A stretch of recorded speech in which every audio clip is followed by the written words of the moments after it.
Thank you for agreeing to join us here today, Dr. Callahan. Why are you here?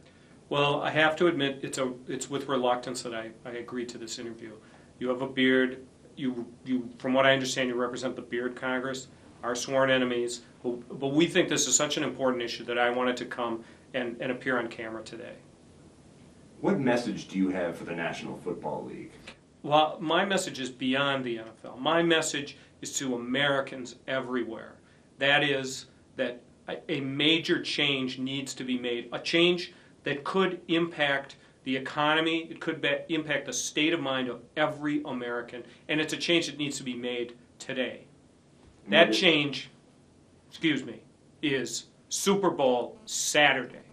Not Super Bowl Sunday, Super Bowl Saturday. You've got to be kidding me. The Super Bowl is one of the game would be held on a Saturday. I realize it's difficult. Read my lips. The Super Bowl would be held on Saturday, not Sunday. The Super Bowl is one of the most entrenched traditions, and Super Bowl Sunday just rings out like a traditional phrase that we know from years past, 42 years in fact. How could you possibly think the American people or the National Football League would listen to you? We're not taking this on lightly, but we think that this kind of a change could have an impact on the economy at a very, very deep level.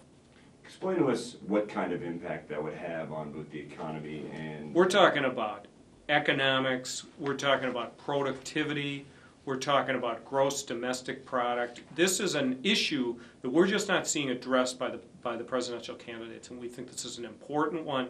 It needs to be addressed, and it needs to be on the public agenda today.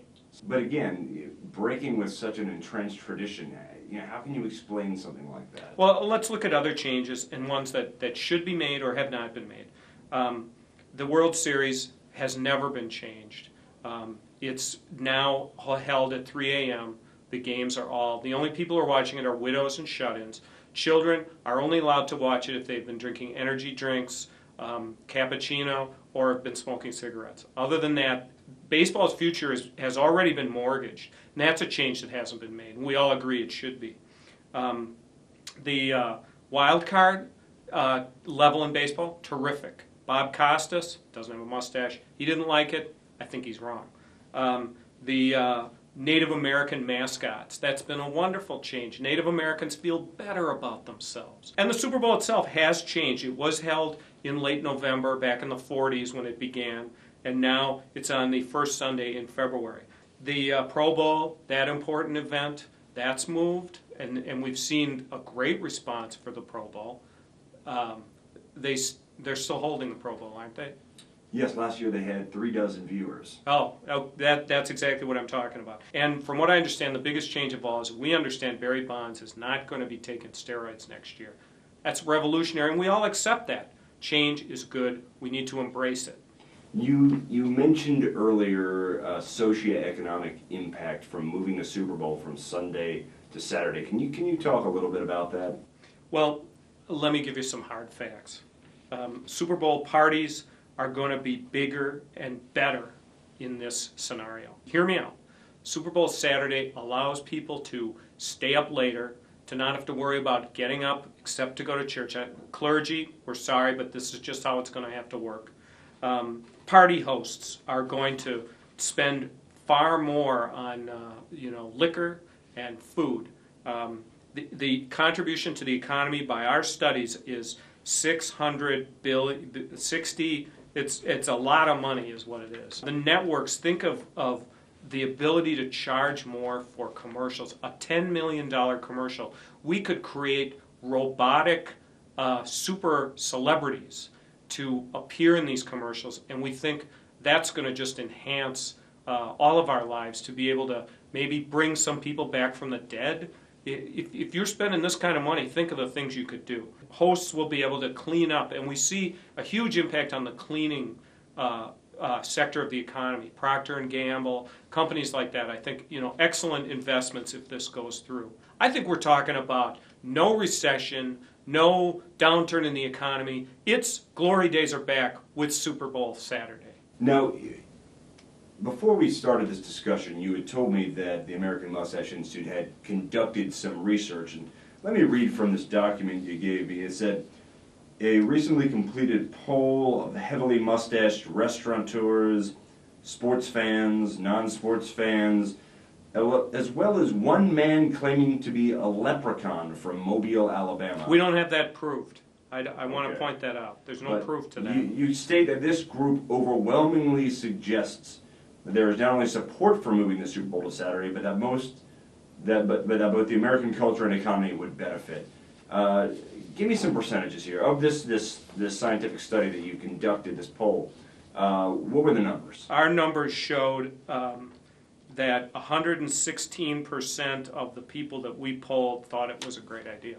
There you have it. That's a hard number. Now, if the National Football League is unwilling to budge, and I certainly could see them flatly ignoring your request, is this something that should be on a ballot?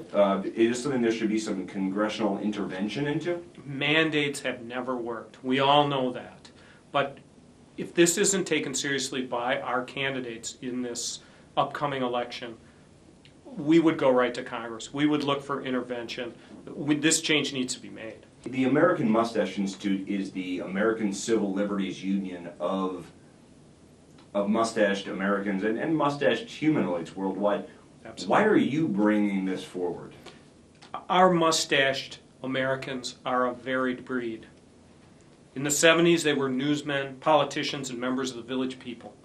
Today, we're carpenters, steel workers, motocross riders, and the current lineup of the village people. We represent the salt of the earth in America, and we are the only ones that are taking this issue seriously and taking this cause to the American people through this internets thing that you told me about. Former Vice President Al Gore discovered the internet, Right. and It was in a glacier. Is that right? I believe, and then George W. Bush, he multiplied the That's internet. right. That's right. You're right. What's the next step for the American Mustache Institute with the National Football League? We want to start a grassroots campaign for this. We're calling on all Americans to write to their congressman, to write to their NFL owner on their private island that they live on. Put this on the ballot. Get this in front of your candidates. We want to hear Hillary Clinton. We want to hear Mitt Romney. We want to hear Barack Obama. We want to hear Mike Huckabee. We want to hear Senator McCain talking about this issue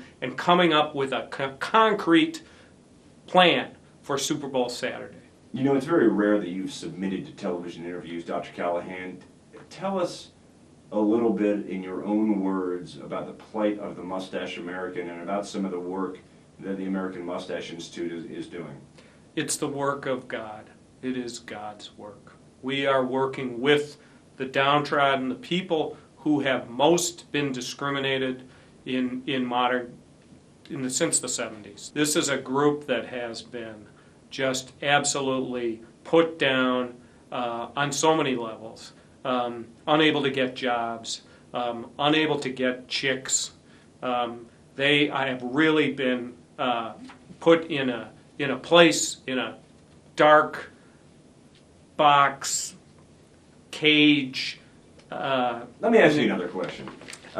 Recently, I know you... I'm not bitter. Let me tell you that. I'm not bitter. Let me ask you, beyond the Super Bowl Saturday nonsense, what's next for the American Mustache Institute? We have a lot of things, and this political process needs the opinions and the hard work of Mustache Americans. We're calling on all Mustache Americans to get involved and to support mustache issues. So we're going to be coming out with a whole series of platforms.